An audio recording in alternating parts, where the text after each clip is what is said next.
All right, Neil. Trips and games against Rutgers, you never expect much of a game. We can kind of make fun of them. They throw a trick pass to the quarterback in the end zone and he drops it. And everybody's immediately thinking, well, that's Rutgers. 20-7 game, though.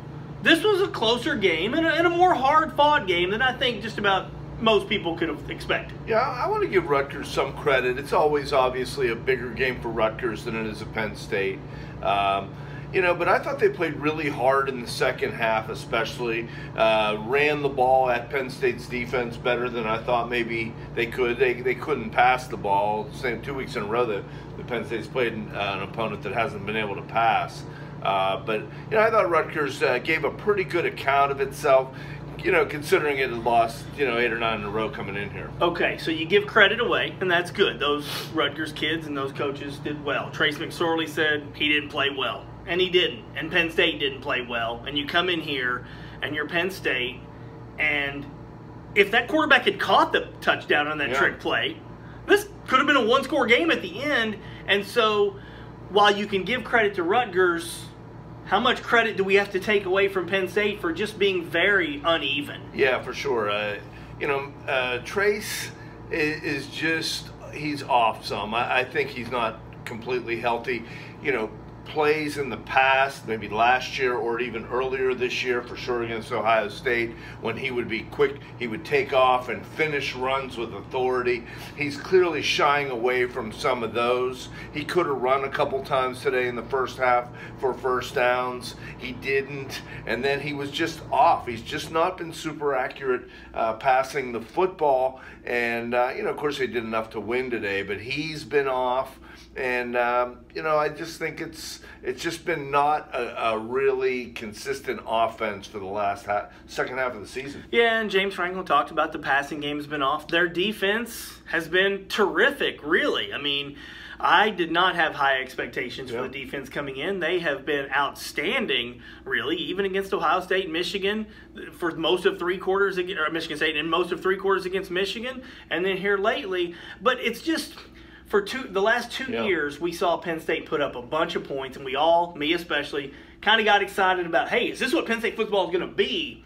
We've been brought back to reality here the last month and a half. Well, I think one of the things that's happened is they've sort of transformed their offense, probably out of necessity, is because they no longer really trusted their veteran receivers. So partway through the season, they said, we're going to get back to a running game here and try to establish a little bit more of a physical football team behind an offensive line, and I think they've done that reasonably well. Hey, they weren't catching the ball with their veteran receivers. Now they don't even really play their veteran receivers. I'm not sure any of the Tompkins didn't have a catch today, and Polk and Johnson didn't even play.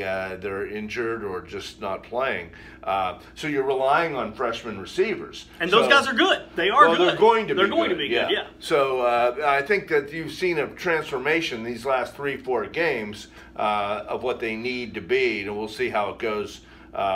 What they do in the practice time during the bowl game. Some of this is kind of tied up together because Penn State closed against Maryland. Maryland gave Ohio State all it wanted. Probably should have won the game. The kid was wide open in the end zone. They missed a 2-point conversion that would have won. We had a lot of fun. James Franklin came in and watched the game with us in the media. Neil took a phenomenal photo of James Franklin's mouth wide open. You can check that out in the Altoona Mirror and AltoonaMirror.com.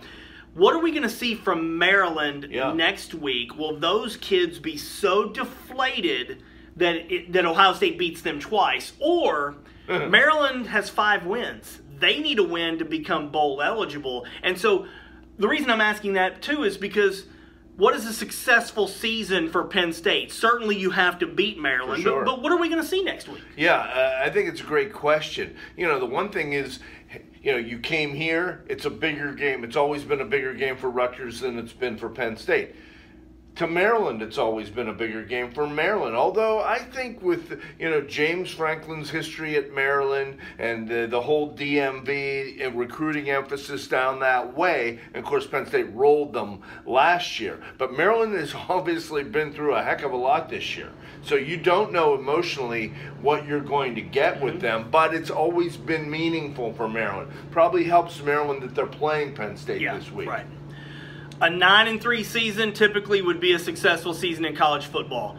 But when you don't have a signature win, now they did beat Pitt and they beat Wisconsin. I mean, they beat teams that have 4 losses. When you don't have a signature win, and if they beat Maryland, they can still play somebody great in a bowl game. Maybe the Rose Bowl could still be in play. I kind of doubt it. But the Peach Bowl, obviously the Citrus Bowl, they should get a good opponent in a bowl game. And if you can win that, sure, you can look at it as a successful. Do you look at this as a successful season so far? I don't think I don't think it's been a bad season. I think that the bowl game and presuming a win over Maryland, Penn State's probably going to be favored, I would guess, by at least a touchdown.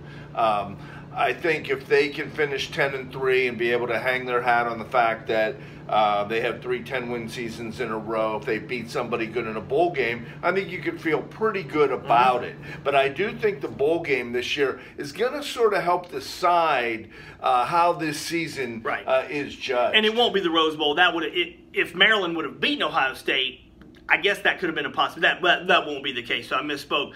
If you get an LSU, if you get a West Virginia, sure, that's a chance for a great win. Not to disparage Kentucky, but if you play Kentucky in the Citrus Bowl, would that even be enough of an exciting victory? You can't lose it. Yeah, right. You can't lose it in order to feel good. And I'd say sort of the same thing with Mississippi State if it ends up there. That's a fun matchup. Let's see that, Joe Moen. But that's the point of the successful season will depend on obviously beating Maryland and then whoever they can get in a bowl game. Yeah, and that's how, there's been many years of Penn State football when that's been the case, where you take a 2 or 3 loss team into a bowl game. Maybe you've lost to Ohio State and Michigan or one or the other. And, the one thing I say is, Pitt's ended up having a good year, and Penn State crushed them in the second half of that game. And you beat Wisconsin, you beat Iowa, so they've beaten some decent teams. So I think that if they can win a bowl game, they can, feel pretty decent about this year. All right, I'm going to put you on the spot. Yeah.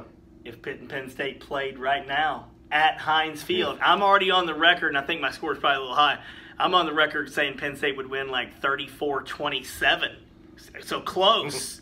What do you think? Corey, when are you going to get out? They don't play best 2 out of 3. But what do you think? Because Penn State's offense is clearly not what it was, and Pitt's running on everybody. That scenario was everything to lose for Penn State, nothing to gain. I'm not saying it's bowl game. I'm just asking you to make a pick. Yeah, I think Pitt is playing better than they are right now. You think Pitt will beat I don't know that Pitt has played the schedule that Penn State has, though. 34-27. He won't make a pick.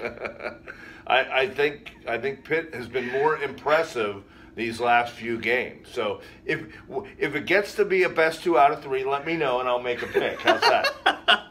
Hey, I think that was really. You saw a fun side of James Franklin today. Awesome, yeah. At the end, we were all wondering where he was. He watching the game. Takes his little time getting to the post game. It was a noon start. He wasn't in a hurry. We all knew he was watching this game. He comes in. We were all watching the game, and he sat down with him. He's been pretty relaxed these last couple weeks. Yeah, no question. Yeah. All right, for Neil, I'm Corey. We'll preview the Maryland game next week.